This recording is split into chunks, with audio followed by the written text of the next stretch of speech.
건강보험공단 인재상이라고 들어보셨을 거예요. 나중에 면접 보실 때 막 숙지하고 하신다고 하는데, 건보의 인재상은 좀 살펴볼 필요가 있어요. 이 네 가지 항목의 큰 사람이라고 하는 부분은 항상 자소서 항목에 골고루 담거든요. 그래서 이 부분은 지금 보이시는 거 있죠. 지금 여기에 건보 인재상이라고 해서 큰 사람에 대한 이 네 가지 항목은 꼭 숙지를 해줬으면 좋겠어요. 약속을 지키기 위해 책임을 다하는 인재, 그리고 열린 마음으로 소통하기 위해 서로를 신뢰하는 인재, 그리고 더 나은 가치를 만들기 위해 열정을 쏟는 인재, 그리고 최고의 전문가가 되기 위해 끊임없이 성장하는 인재. 이 위에 보이시죠? 그래서 이 부분들을 항상 건보에서는 강조를 하거든요. 하나씩 살펴보겠습니다. 1번부터 보면 평소에 잘 알지 못한 사람이랑 공동으로 뭔가를 해서 성과를 낸 경험에 대해서 얘기하라고 했잖아요.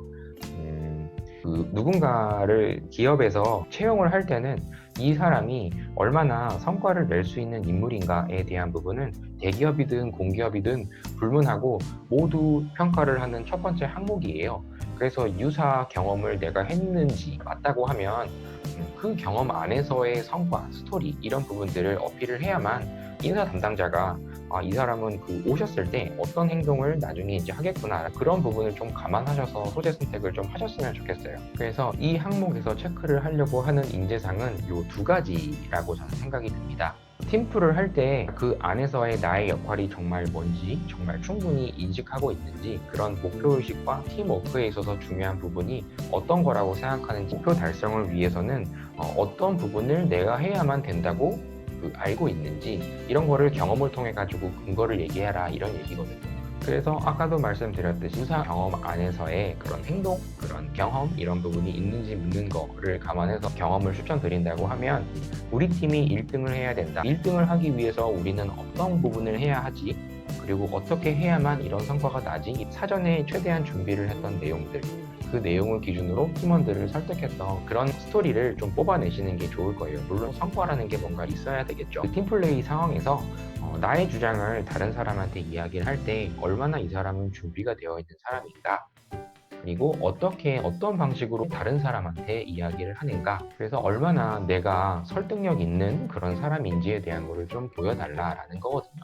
여기에는 배려라는 부분도 분명히 느낄 수 있어요. 왜냐하면 다른 사람한테 내 이야기를 하는 거기 때문에 분명히 이야기를 전달할 때는 근거라는 게 있을 거예요. 사전적으로 준비를 하셨다는 부분이 구체적으로 어떤 거를 어떻게 준비를 하셨는지, 이런 부분들을 충분히 자세하게 좀 설명을 해주셔야만 관철시킨 그 과정이 이야기를 할 수 있으니까 꼭 담아주세요. 결국에는 자기의 주장을 남한테 이야기를 할 때 얼마나 배려심 있는 사람인지, 얼마나 그리고 이 사람의 소통 방식은 뛰어난지, 이런 것들을 골고루 평가를 하는 거라고 저는 생각합니다. 그래서 새로운 팀에 합류를 하시던 아니면 처음에 새로운 팀을 구성을 하시던 간에 내가 그 안에서의 주도적인 역할이 반드시 있으셔야 되고, 그리고 나의 주장, 나의 전달 메시지가 다소 나의 주장을 따르기가 힘든 사람이 있으면 사실 더 이야기를 하기가 편하실 거예요. 나의 주장을 상대방에게 각인시키기 위해서 내가 했던 행동이 꼭 돋보여야 되니까 이 부분을 좀 감안하셔서 쓰셨으면 좋겠습니다. 그리고 꼭 솔직하게 모든 걸 써야 된다? 저는 그렇게 생각하지 않아요. 좀 내가 경험했던 거를 정말 순수하게 100%로 해가지고 취업을 한다? 사실 힘들어요. 저는 약간의 갈등 요소, 내 주장이 정말 돋보일 수 있을 만한 그러한 빌런의 역할이죠. 그런 분들을 하나 넣어주시는 것만으로도 충분히 설득력 있게끔 이야기를 할 수 있으니까 약간의 각색은 좀 허락한다, 좀 이렇게 좀 말씀을 드리고 싶어요. 특별하게 서류로 증명할 수 있는 게 아니기 때문에 여러분들의 합격을 위해서라면 제가 이렇게 말씀을 드려요.